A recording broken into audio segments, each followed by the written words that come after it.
To the world, she's Dua Lipa, Grammy-winning artist, style icon, and one of the defining voices of modern pop.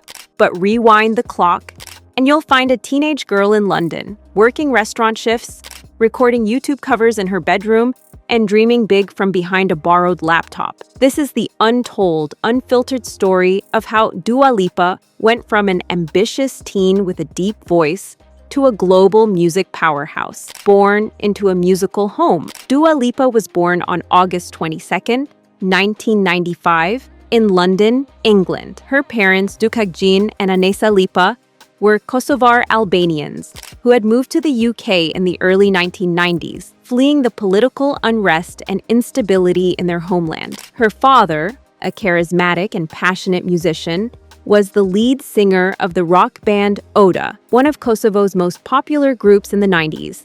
He filled their home with music, everything from David Bowie and Bob Dylan to Radiohead and Sting. Her mother, while working in tourism, shared an appreciation for art and culture, encouraging creativity at every turn. Life changes in Kosovo. In 2006, when Dua was 11 years old, the Lipa family made a life-changing decision. They moved back to Pristina, Kosovo. Kosovo had recently declared independence, and the atmosphere was filled with a sense of new beginnings. For Dua, the move was both exciting and intimidating.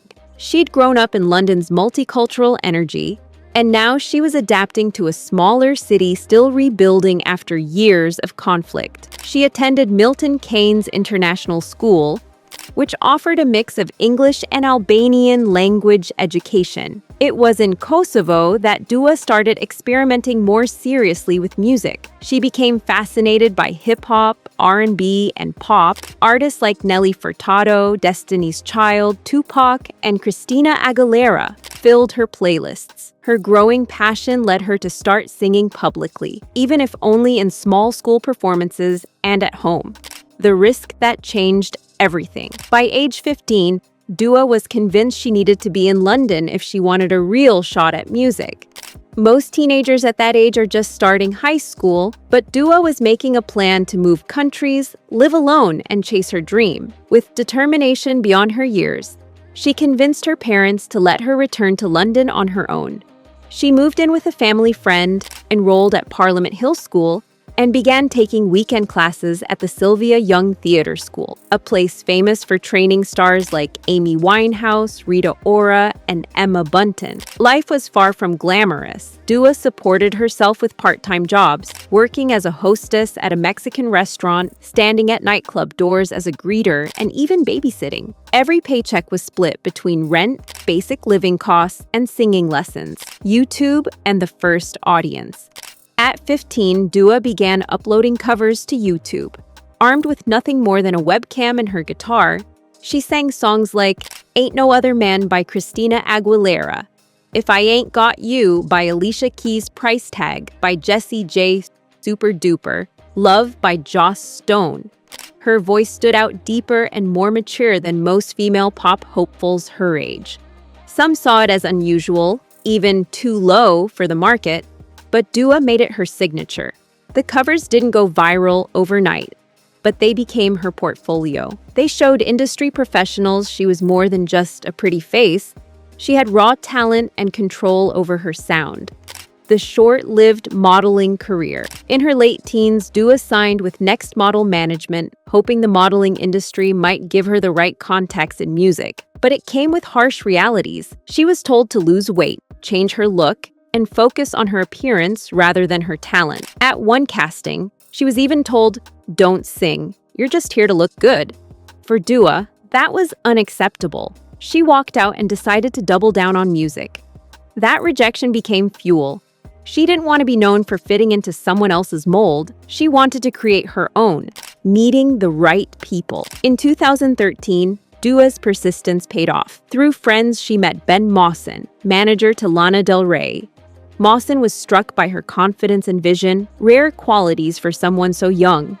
Even though she didn't have original songs recorded yet, he arranged studio time for her to create demos. This led to early tracks like Hotter Than Hell, a dark, atmospheric pop song that immediately caught attention. It wasn't long before Warner Brothers UK signed her. Dua now had the resources and platform to turn her vision into reality. Years of writing and recording. Dua's approach to her debut album was meticulous. She didn't want to be just a voice on pre-written songs. She wanted to be involved in the entire creative process. Over the next few years, she wrote and recorded over 180 songs, experimenting with styles, melodies, and production until she found the perfect balance of dark pop, hip-hop beats, and 80s synth influences. Her 2015 single, Be the One, almost didn't make it. She thought it might not represent her sound, but when it was released, it became her first big international hit, charting in over a dozen countries and paving the way for her rise. The New Rules explosion. In 2017, Dua Lipa released her self-titled debut album, featuring tracks like Idgaf, Blow Your Mind, and her now iconic hit, New Rules. The song's music video, a visual guide on how to move on from a breakup, struck a chord worldwide. It wasn't just a song, it was a cultural moment. Millions of young women adopted it as an empowerment anthem, and it skyrocketed Dua into mainstream superstardom. However, fame came with criticism. Memes like Dula Peep mocked her dance moves, and social media trolls tried to undermine her confidence. But rather than retreat, Dua took it as a challenge to keep improving. Future nostalgia and pop reinvention. In 2020, Dua released Future Nostalgia, an album dripping with disco grooves, retro influences, and futuristic pop production. Songs like Don't Start Now, Physical, and Levitating dominated streaming charts. The album dropped during global lockdowns, and its upbeat energy provided much-needed joy during a dark time. Critics hailed it as one of the decade's best pop albums, and it earned her a Grammy for Best Pop Vocal Album. Beyond the music. Today, Dua Lipa's impact extends far beyond her music. In 2023, she launched Service 95, a lifestyle and culture platform sharing global stories and personal recommendations. She also co-founded the Sunny Hill Festival in Pristina, bringing international artists to Kosovo. Her influence in fashion is undeniable, collaborating with major brands, gracing magazine covers, and becoming a front-row regular at the biggest runway shows. She even stepped into acting with a cameo in the Barbie movie. From a determined 15-year-old living alone in London to a global pop phenomenon, Dua Lipa's journey proves one thing: talent will get you noticed, but grit will get you there. If you enjoyed this deep dive into her rise to fame, make sure to like, subscribe, and hit the bell icon, because we've got more untold stories of the world's most iconic artists coming your way.